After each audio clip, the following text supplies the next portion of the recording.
आकाशवाणी मुंबई सादर करीत आहोत निगुतीने करायचे पदार्थ याविषयी पल्लवी मोडक यांची नेहा खरे यांनी घेतलेली मुलाखत. श्रोते हो, सणासुदीचे दिवस आले की रोज जेवायला काय करायचं, संध्याकाळच्या वेळेला काय, पुन्हा नैवेद्यासाठी काय करायचं, असे सगळे प्रश्न गृहिणींना पडतात.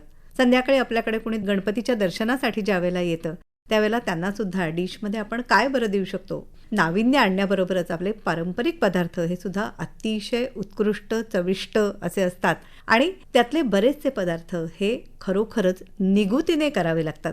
आज अशाच काही पदार्थांविषयी आपण गप्पा मारणार आहोत. त्यासाठी आपण आमंत्रित केलंय पल्लवी मोडक यांना. पल्लवी ताई नमस्कार. नमस्कार. आपण आता गणपतीचे दिवस किंवा त्याच्यानंतर पुढे नवरात्र, दिवाळी अशी सगळी सणांची ओळ आपल्याकडे लागलेली असते. मांदियाळी. हो आणि त्यावेळेला एकमेकांकडे जाणं येणं हे सुद्धा खूप होत असतं आणि हा पाहुणचार करताना अर्थातच काहीतरी स्पेशल करावं अशी प्रत्येकाची इच्छा असते. तर सुरुवात आपण आपल्या पारंपरिक पदार्थांपासून करूया. हो चालेल. त्याच्यामध्ये मोदक हे सगळ्यात आधी. बरोबर. तर मोदकाचं सुद्धा कसं आहे की जर का पारी छान पातळ असेल आणि सारण सुद्धा त्यातलं पुरेसं भरलेलं असेल तर आवडतं. तर त्याची तुमची अशी खास रेसिपी आणि खास टिप्स आम्हाला ऐकायला आवडतील. मोदकाचं सारण करताना अगोदर नारळ खरवडून घ्यायचा. खरवडताना त्यातलं काळं बाजूला काढून ठेवून फक्त पांढरा भाग घ्यायचा. हां. साधारण 5 वाट्या जर चव पडला तर 3 वाट्या गूळ घालून ते छान आटवायचं त्याच्यामध्ये. पण पूर्ण कोरडं वडीसारखं नाही करायचं, थोडंसं ओलसर राहिलं पाहिजे. उतरवताना त्यात जायफळ वेलदोडा आपल्या आवडीनुसार घालायचा. त्यात तूप घालायला लागतं का थोडं? तूप नाही, त्याच्यात नाही. ते बाजूला करून ठेवल्यानंतर बाहेरून सुगंधी किंवा तुम्ही घरी केलीत तरी सुगंधी मोदक पिठी मिळते, ती मैद्याच्या चाळणीने व्यवस्थित चाळून घ्यायची. बरं. एक भांडं जर पीठ असेल तर पाऊण भांडं पाणी, त्या पाऊण भांड्याच्या वर थोडंसं कमी पण म्हणजे पूर्ण भांडं भरणार नाही असं दूध घालायचं. तूप किंवा तेल आपल्या आवडीनुसार मोहन म्हणून 2 मोठे चमचे घालायचे, म्हणजे चहाचे मोठे चमचे. मीठ घालायचं जरासं आणि अर्धा चमचा साखर घालून त्या पाण्याला पूर्ण व्यवस्थित उकळी येऊन द्यायची. अच्छा, साखर पण घालायची? हां, एक अर्धा चमचा. म्हणजे वरचा नाक जेव्हा तोडून लोक खातात ना तेव्हा त्याला ती एक टीन चव असते, थोडीशी साखर, मीठ आणि दुधाची. अच्छा. हां, तर ते साखर घालायची त्यामध्ये आणि छान उकळी आल्यावरती शक्यतो गुठळी न होता पीठ त्याच्यामध्ये घालून ते ढवळायचं छान. आणि सगळं मिक्स झालं की त्याच्यावरती झाकण ठेवून एक वाफ काढायची. नंतर परातीत काढून घेऊन थोडंसं गार झाल्यावरती तेल आणि पाण्याच्या हाताने मळायचं, पण पूर्ण तेल नाही लावायचं, नाहीतर पारी वळली जात नाही. पूर्ण पाणी आणि तेलाच्या ह्यानी ते छान एकदम न्याहाळ मळून घ्यायचं. मळायला खूप लागतं ते. तसं छान मळून घ्यायचं आणि त्याचे पेड्यासारखे गोळे करून घेऊन हातावर किंवा पुरी यंत्रावर त्याची पारी करायची. आणि मग हातावर घेऊन त्याच्यात काय तुम्हाला चमचा 1.5 चमचा सारण घालून आधी थोडासा उभ्या बाजूनी असा वळायचा मोदक आणि मग त्याला पाकळ्या घालून पूर्ण बंद करून वर एक्स्ट्राचं जे आलेलं नाक असतं ते काढून मग त्याचं नाक सुबक तयार करायचं. आणि असे मोदक वाफवायला ठेवताना तुम्ही जर आधी पाणी उकळवत ठेवलं तर 10 ते 12 मिनिटं मोदक पात्रात ते उकळून नंतर पाण्याच्या हाताने काढून ठेवले की चिकटतही नाहीत आणि मोदक छान होतात. अरे वा. आणि त्याचा वास पण खूप छान, सुगंधी पीठ घेतलं की त्याचा सुरेख सुगंध सुटतो सगळीकडे. तुम्ही आता नुसतं सांगताय तर वर्णन ऐकूनच खरं तर तोंडाला पाणी सुटतंय. असा मस्त न्याहाळ मोदक आणि त्याला सुरेख अशा पाकळ्या आल्या पाहिजेत. तर त्याच्यासाठी मोदकाची जे आपण उकड जी काढतो ती सगळ्यात महत्वाची, ती खूप महत्वाची. त्याच्यात गुठळी होता कामा नये अजिबात. आणि पारी सुद्धा पातळ, आणि पारी एकदम पातळ. जेवढी पारी पातळ तेवढा मोदक जास्त चांगला. आणि ती अति पातळ करताना फुटण्याची ही भीती असते, त्याच्यामुळे ते मळायला जास्त लागतं. म्हणजे चांगलं मळून खूप मळून घेतलं की पटकन तड जात नाही मोदकाला. आता काही वेळेला फूड प्रोसेसर मध्ये सुद्धा काही मळतो ना, आम्ही पण मळतो. तुम्ही एका वेळेला साधारण असे किती मोदक केलेले आहेत ऑर्डरचे? सगळ्यात जास्त जवळपास 10-12 वर्षापूर्वी तेव्हा आम्ही 1800 मोदक केले होते. बापरे. गणपतीच्या पहिल्या दिवशी. पण तेव्हा माणसं पण माझ्याकडे बरीच होती मदतीला. तर तेव्हा आम्ही 2 दिवस सारण केलं. 200 नारळ खरवडले, तेवढ्याचं सारण केलं. जवळजवळ 12-15 किलो पिठी आणली होती. 2-2 किलोच्या लॉटनी 3 लॉट आधी सुरुवातीला बसायच्या आधीच काढून घेतले होते 6 किलो पिठीचे. आणि मग जसं एक एक पातेलं संपत गेलं तशी पुढची उकड आम्ही काढत गेलो आणि ऑलमोस्ट दुपारी 3 वाजेपर्यंत मोदक वळत होतो, पहाटे 2 वाजल्यापासून. बापरे. म्हणजे जवळजवळ अहोरात्र हे काम. अहोरात्र काम केलं. तेव्हा या सगळ्याला छान प्लॅनिंग सुद्धा लागतं नाही का? म्हणजे आधीपासून ठरवून तुम्हाला सगळं नारळ किती लागतील, काय किंवा कसे हवेत आपल्याला नारळ. आता कसं मुंबईत सरसकट काही कोकणासारखे पांढरे शुभ्र नारळ मिळत नाहीत आपल्याला, आणि काही वेळा मिळाले तर ते कोवळे निघतात, मग तोही अंदाज चुकतो. कारण कोवळा नारळ जास्त अळला जातो पटकन, मग आपल्या अंदाजापेक्षा ते सारण कमी होतं. मग तेव्हा ती काळजी घ्यावी लागते की जर खूपच कोवळा नारळ निघाला तर आपल्या अंदाजापेक्षा सारण कमी होईल, मग अगोदरच 1 किंवा 2 नारळ जास्त घालून आपण सारण जास्त करून ठेवायचं. साधारण 6 माणसांचं एक कुटुंब धरलं, म्हणजे 4 माणसांचं कुटुंब आणखी कुणी आलं गेलं, एक 6 माणसांचं धरलं तर त्याला किती नारळ आणि किती गूळ वगैरे लागतं याविषयी? 2 नारळांचं तरी पुरण पाहिजे सारण म्हणजे. आणि मग त्यात चव किती पडला असेल त्याच्याप्रमाणे गूळ घ्यायचा. मी म्हटलं तसं 5 वाट्या जर तो चव पडला नारळाचा तर 3 वाट्या गूळ घालायचा त्याच्यामध्ये. अच्छा. आता काही जण थोडंसं स्टिफनेस राहण्यासाठी 2.5 वाट्या गूळ आणि अर्धी वाटी साखर घालतात. तसं घालून सुद्धा छान लागतं ते. फक्त पुरण लागू द्यायचं नाही खाली अजिबात, म्हणजे ते छान पिवळं धम्मक असं सोनेरी रंगाचं दिसलं की ते सारण छान झालंय आणि मोदकही छानच होईल, असं अशी त्याची खूण आहे. खूण आहे, सोनेरी दिसलं पाहिजे, लाल किंवा असं पांढरं पांढरं नाही दिसता का मग. त्याची ती म्हणजे साईन आहे ऍक्च्युली. आणि असे छान मोदक 21 मोदकांचा असा नैवेद्य आपण गणपती बाप्पाला आधी दाखवतो आणि नंतर स्वतः सुद्धा प्रसाद म्हणून तो खातो आणि सगळ्यांना देतो. आणि मोद खऱ्या अर्थाने सगळ्यांच्या मनामध्ये निर्माण करणारा असा तो मोदक. म्हणजे मोदक हा प्रकार आपल्यामधला खरोखरच फार सुंदरच आहे की म्हणजे पुरणपोळी, गुळाची पोळी, सांज्याच्या पोळी हे केलं तरी मोदक म्हटलं की सहसा कोणी खायला नाही म्हणत नाही. आणि खास म्हणजे मराठी पदार्थाचं हे वैशिष्ट्य आहे. बरं, आता तुम्ही म्हणालात मगाशी तसं पुरणपोळी, सांज्याची पोळी ही सुद्धा गौरीपर्यंत आपल्याला रोजच काहीतरी करावं लागतं. तर त्याच्यामध्ये आम्हाला आता पुरणपोळी सांगा ना. पुरणपोळीला जर तुम्ही 1 किलो चण्याची डाळ घेतली तर ती स्वच्छ धुवून 3-4 वेळा कुकरमध्ये भिजत घालायची. जवळजवळ 2.5-3 तासांनी ती भिजली की त्याच्या अंगाबरोबर पाणी ठेवून वरचं पाणी काढून टाकायचं आणि कुकर गॅसवर ठेवून त्याची 1 शिट्टी करायची. 1 शिट्टी झाल्यानंतर 20 मिनिटं गॅस बारीक ठेवायचा. अच्छा. आणि मग बंद करायचा. तवर आपण 1 किलो गूळ आणि 1/2 किलो साखर, तर गूळ बारीक चिरून घ्यायचा चांगला आणि मग पातेल्यात घालून ठेवून त्याच्यावरती ते गरम गरम पुरण ओतलं की ढवळायचं. आणि ते झाल्याची खूण अशी आहे की तो आपण ज्या कालथ्यानी किंवा झाऱ्यानी ढवळत असतो पुरण, तो कालथा किंवा झारा त्याच्यामध्ये पूर्ण उभा राहायला पाहिजे, पडता कामा नाही असा पातेल्यावर. ते उभा राहिला की ते पुरण अगदी व्यवस्थित पोळी करण्याजोगतं झालं. मग ते उतरवायच्या वेळेला त्यामध्ये सुद्धा जायफळ, वेलदोडा घालायचा, सगळं ढवळायचं नीट आणि मग उतरून ठेवायचं आणि गरम असतानाच वाटायचं. आता काही जण हल्ली चाळणीवर वाटतात, पण आम्ही पुरण यंत्रात वाटतो. तुम्हाला जे सोयीचं असेल त्याच्यावरती ते तुम्ही पुरण आयदर पुरण यंत्र किंवा जाळी ह्याच्यावर छान वाटून घेऊन गार करत ठेवायचं. आता 1 किलो डाळीला साधारण आपल्याला 7 ते 8 डावा कणिक मैदा मिक्स लागतो. अच्छा. मग त्याचे असं करायचं की 6 डावा आपण जर कणिक घेतली तर 3 डावा मैदा घ्यायचा आणि हे सगळं परत मैद्याच्या चाळणीनीच व्यवस्थित चाळून घ्यायचं. चाळ नाही येता कामा त्याच्यात अजिबात. मग त्याच्यात मीठ घालायचं आणि कणिक मळायला सुरुवात करायची आणि घट्ट मळत सॉरी हळूहळू मळत मळत सैल करायची आणि पुरेशी आपल्याला पोळी करता येईल इतपत सैल झाली की मग तेल लावून त्याला तिंबून चांगली ती झाकून 1 तास 1.25 तास ती मुरत ठेवून द्यायची.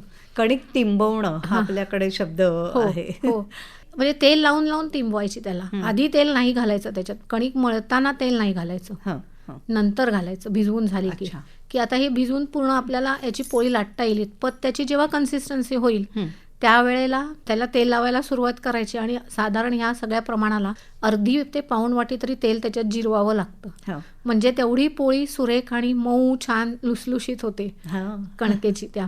बरोबर. मग लिंबा एवढी गोळी घ्यायची. लिंबापेक्षा थोडी लहान घेते मी, पण नवखी असेल करणारी तर घेतली तरी हरकत नाही. पण त्या लिंबा एवढी गोळी घेऊन मग तिची थोडीशी छोटीशी पारी तयार करून पुरणाचा गोळा पुरण परत मळून घ्यायचं पूर्ण वाटून झालेलं आणि त्याचे छोटे छोटे गोळे करून ठेवायचे आणि मग एक एक गोळा त्या पारीत भरत जाऊन तोंडाकडची बाजू अगोदर आत टाकायची तव्यावर. लाटताना सुद्धा तोंडाकडची बाजू खाली ठेवायची आणि वरून अलगद हाताने आणि पोळी लाटायची. पोळी लाटायला मैदा आणि ह्याची तांदूळाची पिठीही चालू शकते किंवा नुसता मैदाही चालू शकतो. पिठीवर फक्त पटापट सरकते पोळी तांदूळाच्या पिठीवर आणि चांगली मोठी होते पोळी. आणि मग तोंडाकडची बाजू तव्यावर टाकायची. पोळी फक्त 2दा उलटायची, जास्त वेळा उलटायची नाही ती. मग दुसरी बाजू चांगली खरपूस भाजून झाली की तोंडाकडची बाजू वरच्या बाजूला येईल कागदावर असं ठेवून घडी घालताना तोंडाची बाजू आत गेली पाहिजे घडी. बरं. हो, हो. ही काळजी घ्यायची, नाहीतर तिथे कितीही तुम्ही नीट जरी बंद केला उंडा तरी ती पोळी थोडीशी फुटते तिथे आणि पुरण बाहेर येतं. ते न येण्यासाठी ती बाजू आत गेली पाहिजे आणि त्याची चौघडी घालून डब्यात भरताना मात्र पूर्ण गार झाल्यावरतीच पोळ्या भरायच्या, नाहीतर त्याला मॉइश्चर धरून त्या खराब. तुम्ही नीट निगुतीने हे सगळं केलं तर पोळीला 8 दिवस काही होत नाही. बरोबर. आणि पुरण शेवटपर्यंत गेलं पाहिजे. त्याच्यासाठी पुरणाची आणि कणकेची दोन्हीची कन्सिस्टन्सी सारखी पाहिजे. म्हणजे पुरण घट्ट आहे आणि कणिक सैल असेल तर पुरण पुढे सरकत नाही, किंवा कणिक घट्ट आणि पुरण सैल असेल तरी पण गडबड होते, मग ते पारीतून बाहेर येतं सैल पुरण झालं तर त्यामुळे दोघांचीही कन्सिस्टन्सी कशी सारखी राहील ह्याकडे लक्ष द्यायचं. मला वाटतं गणपती यायला अजून थोडा वेळ आहे, तोपर्यंत एकदा प्रयोग करून बघायला हरकत नाही. हो, थोड्या एका वाटीच्या प्रमाणात करायला काहीच हरकत नाही. म्हणजे सगळं तसंच घ्यायचं. मग 1 वाटी गूळ, थोडीशी पाववाटी साखर, असं. मी आता किलोचं प्रमाण सांगितलं, त्याच्याऐवजी वाटी घेतली तर वाटीच्या प्रमाणाने करायचं. आणि 1 किलोमध्ये साधारण किती पोळ्या होतात? साधारण 32 पोळ्या होतात. अच्छा. म्हणजे आपल्या मुंबईच्या. बरोबर. कारण आउट ऑफ मुंबई तुम्ही कुठेही गेलात की पोळी थोडी जाड असते आणि त्यामुळे त्यांच्या फक्त 20, 22, 25 एवढ्याच होतात. बरं. पण आपल्या छान होतात त्या 32 होतात व्यवस्थित, आणि तशी लहान नाही होत 32 झाल्या तरी. काही जण मैद्याऐवजी पूर्णपणे कणकेची सुद्धा पोळी. पण ते काय असतं, जेव्हा तुम्हाला ते घरगुतीच करायचं असेल तेव्हा कणिक चालू शकते. मैद्यामुळे काय होतं, पोळीला थोडंसं स्टिफनेस येतो आणि आपण करणार तिथे गार करत ठेवणार. लोक डबे आणून देत नाहीत लगेच, मग ती आपल्या डब्यात भरणार, परत आपल्या डब्यातून त्यांच्या डब्यात भरणार, ते ती हाताळली जाते खूप वेळा पोळी. बरोबर. मग ती मोडू नये म्हणून थोडा तरी मैदा हवा त्याला. अच्छा. आता सांज्याची पोळी करायची असेल तर काय काय बदल? कणकेचे हे प्रमाण हेच राहतं, थोडी कणिक जास्त लागते सांज्याच्या पोळीला. म्हणजे मी 6 आणि 3 म्हटलं, त्याच्याऐवजी 7 आणि 4 घ्यायला लागतं. अच्छा. कारण सांज्याच्या पोळीला गोळी थोडी जास्त लागते, मोठी. म्हणजे 7 डावा कणिक आणि 4 डावा मैदा घ्यायचा आणि मीठ आणि असं घालून अशीच मळायची. फक्त पुरणाच्या पोळी एवढी सैल सांज्याच्या पोळीला कणिक ठेवायची नाही, थोडीशी घट्ट ठेवायची. आणि सांजा करताना तुपावरती रवा भाजून घ्यायचा चांगला मंद आचेवरती. चांगला खरपूस भाजून झाला की रव्याच्या 1.5 पट पाणी आणि 1.5 पट गूळ आणि वरती 200 ग्रॅम साखर असं त्या पाण्यात विरघळवायचं आणि नंतर रवा ओतायचं. त्यातही ही तुम्ही नक्की काळजी घ्या की सांजा तयार होताना त्याच्यात गुठळ्या होणार नाहीत. पोळी फाटते गुठळी झाली तर, मग त्याच्यामुळे ते नीट ढवळून छान करायचं. त्याला 2 चांगल्या सणसणीतच वाफा यायला लागतात.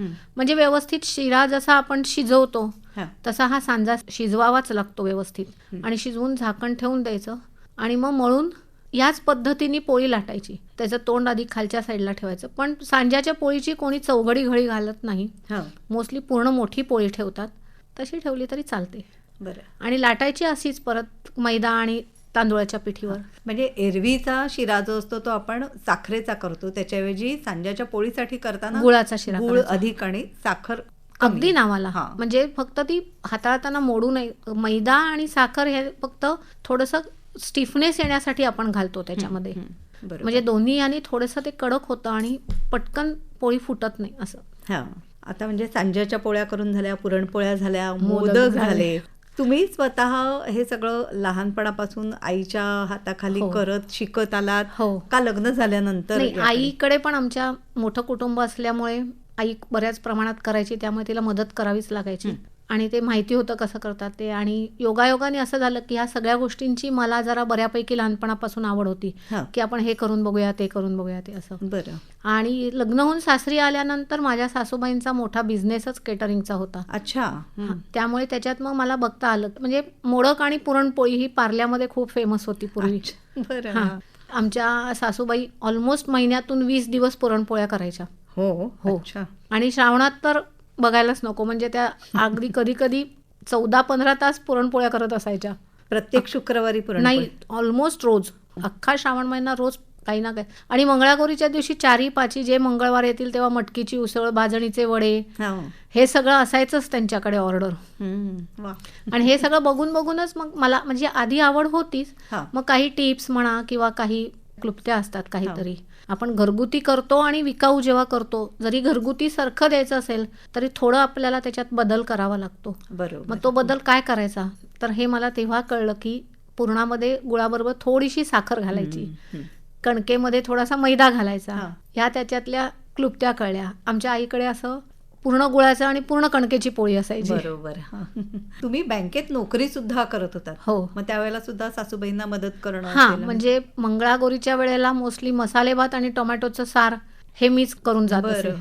कारण ते तेवढं छान व्हायचं लकीली, आणि त्यांचं आवडायचं तेवढं काम लोकांना. कमी व्हायचं सासूबाईंचं, कारण त्यांना बरंच तेव्हा काम असायचं. पुरणपोळ्या असायच्या आणि हे सगळं. मग संध्याकाळी परत भाजणीचे वडे, मटकीची उसळ, कॉफी, पुलाव किंवा असं काहीतरी. संध्याकाळी माझा काही उपयोग, कारण मला यायला 8:30 वाजायचे घरी. पुढे मात्र नोकरीऐवजी तुम्ही सुद्धा पूर्णपणे खाद्यपदार्थांच्या व्यवसायाकडे वळलात तुम्ही सुद्धा. मी नोकरी सोडली कारण माझ्या सासूबाईंना अल्झायमरचा त्रास होता आणि सांभाळायला कोणी नाही त्यांना. कारण तसं त्यावेळेला जेव्हा मी नोकरी सोडली तेव्हा त्यांना फक्त लक्षात न राहणं एवढी एकच गोष्ट जास्त होती. बाकी त्यांचं स्वतःचं असं मला काही करावं लागायचं नाही. पण माझ्या डोळ्यासमोर मोठा प्रश्न होता ना की त्या आणि मी दिवसभर घरात करणार काय अख्खा वेळ. जेव्हा मी घराच्या बाहेर 14 तास राहत होते ते पूर्ण वेळ घरात राहणं कठीण होतं, आणि गरज म्हणून पण आणि आपला वेळ जाण्यासाठी म्हणून. अशा दोन्ही कारणास्तव मी हे सुरू केलं, केटरिंग. हळूहळू सुरुवात केली. अगोदर मिस्टरांच्या बँकेत डबे दिले त्यांच्या ब्रांचला, तेव्हा त्यांच्याकडे जेवण होतं बँकेतर्फे. मग ते देऊन सुरुवात करून पाहिली की आपल्याला नक्की करायला येत आहे की नाही, जमतंय की नाही. तसं वेळेत देणं आणि ते बरं लोकांना आवडणं. तसं हळूहळू अर्धा किलोपासून पुरणपोळ्या करायला सुरुवात केली घरगुती, की मला येईल करता, नाही येईल. आणि त्यांची परिस्थिती त्यावेळेला अशी होती ना, काही विचारलं तर तेव्हा त्यांना आठवलं तर त्या बरोबर सांगणार, नाही तर काहीच सांगू शकायच्या नाहीत त्या. पण मग थोडं विचारत आणि असं करून मग हळूहळू वाढवून होळीच्या वेळेला आम्ही 12-14 किलोच्या पोळ्या करायला सुरुवात केली. म्हणजे जमलं ते करायला आम्हाला. पण मग आजी मदत करू शकायची? काही नाही. म्हणजे त्यांच्या लक्षात न राहण्यामुळे की मी नक्की आता ह्या गोळ्याचं काय करू, उंडा दिला की, असं त्या विचारायच्या. किती वाईट वाटतं. मग ते वाईट वाटतं, कारण त्या आम्ही 14 किलो म्हटल्या तरी आम्हाला असं वाटतं आम्ही केवढ्या पोळ्या केल्या. पण त्या होळीच्या दिवसाला 14 किलोच्या पोळ्या करायच्या. अच्छा. मग त्यांच्या बरोबर एक पितळे म्हणून होत्या आमच्याच चाळीत तेव्हा राहणाऱ्या, त्या दोघी मिळून सकाळी 9:30 मांडी घालून बसायच्या त्या रात्री 9:30-10 वाजेपर्यंत. आणि दोघे कष्ट आहेत. हो, चिकार. ह्याच्यामध्ये जसा पैसा आहे तसे तुम्हाला मेहनत करायची तयारी खूप लागते. मग तुम्हाला कंटाळा येऊन किंवा कोणावर तरी सोपवून हे काम होत नाही असं. बरोबर. आणि दर्जा तो कायम तसाच राहिला. निगुतीने चांगल्या क्वालिटीचा माल आणावा लागतो, बघावं लागतं. भाज्या झाल्या तरी, डाळ झाली तरी कुठून आणायची, मैदा आहे, जिन्नस सगळे चांगले हवे, चांगल्या क्वालिटीचे लागतात. बरं. आणि तुम्ही किती वर्ष हा व्यवसाय करता आहात? आजीनी सुरू केलेला बिझनेस त्याला जवळजवळ 60 वर्ष नक्की झाली. अच्छा. त्याच्यानंतर मी त्याच्यात करायला लागल्यानंतर मी देखील 17-18 वर्ष गेले करतेच आहे हे सगळं. आणि नोकरी चालू असताना पण त्यांना थोडीशी कुठल्या गोष्टीत जी मदत होऊ शकेल, विशेषतः त्यांना मदत कशामध्ये लागायची की हे नवीन जे पदार्थ असतात, कोणाला रगडा पॅटीस करून हवाय, कोणाला पावभाजी करून हवाय, तर त्या ह्याच्यामध्ये त्या तेवढ्या माहीर नव्हत्या. आपले पारंपरिक पदार्थ, वेगवेगळ्या प्रकारच्या आपल्या महाराष्ट्रीयन भाज्या वगैरे हे सगळं त्यांना खूप चांगलं करता यायचं. म्हणजे हाताला खूप छान चव होती त्यांच्या. मग ते त्या सगळं करायच्या. मग असं करायची वेळ आली की मग त्या चटण्या करून ठेवणं किंवा बाकीचं त्याचं साहित्य जे असायचं ते त्यांना आणून देणं, आणि हे सगळं काम किंवा मदत मी त्यांना करत असे तेव्हा. म्हणजे चटण्या आदल्या दिवशी करून ठेवल्या तरी चालायच्या. आणि बरेचदा काय व्हायचं, हे सगळे अशा ऑर्डर त्यांना रविवारी वगैरे असेल तर मी घरात असायची, मग मी त्यांना करून द्यायची हे सगळं नोकरी चालू असताना सुद्धा. अच्छा. काही जणांसाठी स्वयंपाक करणं हा स्ट्रेस बस्टर असतो, की म्हणजे सगळे ताणतणावातून मुक्ती. तर काही जणांना नको, मला ते किचनमध्ये उगाचच वेळ घालवायला आवडत नाही असं असतं. तुमच्या बाबतीत नेमकं काय आहे? म्हणजे व्यवसाय हा तर आहेच, पण त्याची आवड सुद्धा. हो, लहानपणापासून मला जरा काहीतरी वेगळं करून बघूया ह्याची आवड अगदी लहानपणापासून होती. आणि आई काहीतरी करत असली की, खरं तर माझं खेळायचं, उंडारायचं वय होतं, पण ती काहीतरी वेगळं करते असं म्हटल्यानंतर मग मी आई आणि आजीच्या शेजारी जाऊन बसत असे की त्या दोघी जणी नक्की काय करतायत, कसं करतायत, आणि त्याची चव हे कसं वगैरे हे सगळं मी ते बघत असे तेव्हा. किंवा त्याला ती काय काय साहित्य वापरते आहे, ह्या सगळ्याकडे माझं लहानपणापासून लक्ष असायचं. आणि असा तुम्ही केलेला पदार्थ खाल्ल्यानंतर ज्यावेळेला कोणी दाद देतं त्यावेळेला त्यातनं मिळणारं समाधान खूप मोठं असेल, नाही का? खूपच. असा एक प्रसंग तुम्हाला सांगते. त्या पहिल्यांदा माझ्याकडे जेवण घ्यायला आल्या होत्या गौरींचं जेवण होतं ते सगळं त्यांचे जेवण त्यांना मी करून दिलं त्यावेळेला. थोडंसं घाबरतच त्यांनी मला सगळं सांगितलं होतं, कारण कोणीतरी माझं नाव त्यांना सुचवलं होतं की यांच्याकडे जा, तुम्हाला चांगलं करून मिळेल वगैरे. आल्या आणि सगळं आधी 2 जण आले होते तेव्हाही ते, आणि मग गौरींच्या दिवशी सगळं आटपल्यानंतर संध्याकाळी त्या माझ्या घरी आल्या होत्या माझे सगळे डबे परत करायला. हां. तर त्यावेळेला त्या एवढ्या एक्साइटेड झाल्या होत्या, त्यांनी मला चक्क नमस्कार केला. त्या माझ्यापेक्षा खूप मोठ्या होत्या खरं तर वयाने, पण नमस्कार केला. मी पटकन म्हटलं, अहो ताई असं करू नका तुम्ही. तर म्हणे नाही नाही, तुम्हाला नाही, तुमच्यात असलेल्या अन्नपूर्णेला नमस्कार केलाय मी. इतकं चविष्ट जेवण आम्हाला खरंच मिळेल असं वाटलं नव्हतं. हां, हां. ते फारच छान. सगळं संपलं, उरलं नाही किंवा कमीही पडलं नाही, तोही अंदाज महत्वाचा असतो. बरोबर. की कमीही पडता कामा नाही आणि खूप जास्त उरलं तर त्याचं नंतर ती गृहिणी काय करू शकेल. खूप जास्त उरताही कामा नाही. तेव्हा त्या बाईने अगदी येऊन म्हणजे इतकं कौतुक केलं माझं की खूप मजा आली आणि खूप समाधान वाटलं की खरंच आपल्याला काहीतरी करता येत आहे नक्की असं. आणि या व्यवसायाने, या उद्योगाने तुम्हाला काय काय, म्हणजे पैसा तर निश्चितच दिला, हो, आत्मविश्वास सुद्धा दिला हो असेल हो, आत्मविश्वास दिला, पैसा दिला, माझं वेळ जायचं एक साधन, घराच्या बाहेर न पडता मी काहीतरी करू शकते संसारासाठी किंवा कमावू शकते याची मला स्वतःला एक खात्री पटली. म्हणजे तेव्हा मी जेव्हा नोकरी सोडली तेव्हा दोन्हीही माझी मुलं शिकत होती, माझी पेशंट होती, त्याच्यामुळे पैसा काय कितीही आला तरी हवाच होता घरामध्ये.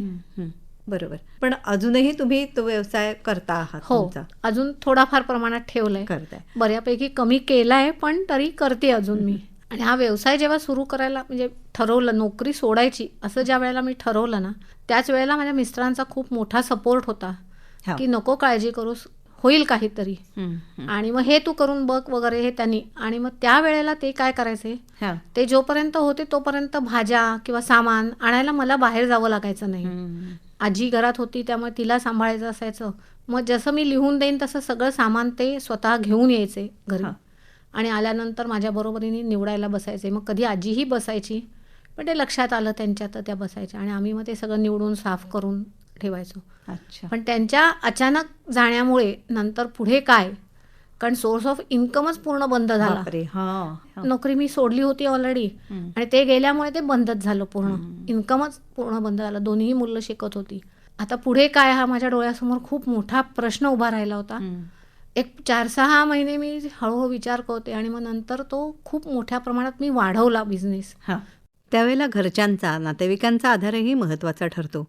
आणि मला असं वाटतं तुमच्या नंडेने सुद्धा तुमच्या या व्यवसायामध्ये तुम्हाला खूप मदत केली होती. हो, खूपच. 2 सहाय्यक माझ्या, एक प्रियांका आजगावकर, दुसरी दीपा भोंगले, आणि त्याही तेवढंच निगुतीने जसं शिकवू तसं करणाऱ्या निघाल्या.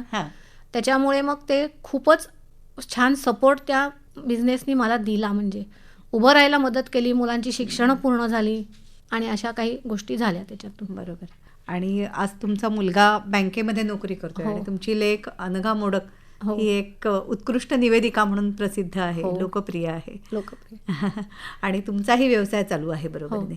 मगाशी तुम्ही उल्लेख केलात की काही नाविन्यपूर्ण पदार्थ वेगळे करून पाहायचे. तर आता या सणासुदीच्या दिवसामध्ये संध्याकाळच्या वेळेला कोणी आल्यानंतर अगदीच नुसता प्रसाद दिला, पेढा दिला असं होत नाही, काहीतरी डिश आपण करतो. तर त्याच्यासाठी असा वेगळा पदार्थ आम्हाला काय सांगाल? 2 पदार्थ मी सांगू शकते तुम्हाला. म्हणजे एकतर भाज्या घातलेली स्टफ इडली जशी असते, म्हणजे स्टफ करावी लागत नाही, सगळ्या भाज्या, इडलीचं नेहमीसारखं पीठ तयार करायचं, त्यामध्ये गाजर, थोडंसं बीट, नंतर मटार. या दिवसात कांदा खात नाहीत म्हणून कांदा घालायचा नाही त्याच्यामध्ये, पण म्हणजे गाजर, बीट, मटार, कॉर्न आणि फरसबी बारीक चिरायची एकदम, किंवा प्रोसेसरमधून एकदम बारीक करून त्या पिठात मिक्स करायची. त्यामध्येच थोडंसं मीठ आणि हिरव्या मिरचीचं वाटण घालायचं, आणि छोट्या छोट्या इडल्या लावायच्या. त्याबरोबर चटणी करायची. आता चटणी ही तुम्ही 2 प्रकारे करू शकता. एक रेग्युलर आपण कोथिंबीर मिरची घातलेली, किंवा मग दुसरी बेडगी मिरची, काश्मीरी मिरची असं तळून फोडणी करायची उडदाची डाळ आणि कडीलिंब घालून, आणि त्याच्याबरोबर नारळ त्या फोडणीबरोबर वाटायचा की छान लाल रंगाची चटणी तयार होते, दिसायलाही छान दिसते. आणि त्याला परत वरून कडीलिंब आणि उडदाच्या डाळीची फोडणी देऊन ती तुम्ही एक डिशमध्ये वेगळं म्हणून काहीतरी देऊ शकता. छान. किंवा दुसरा थोडासा एक अगदी युनिक पदार्थ म्हणजे पापड कोण करतात.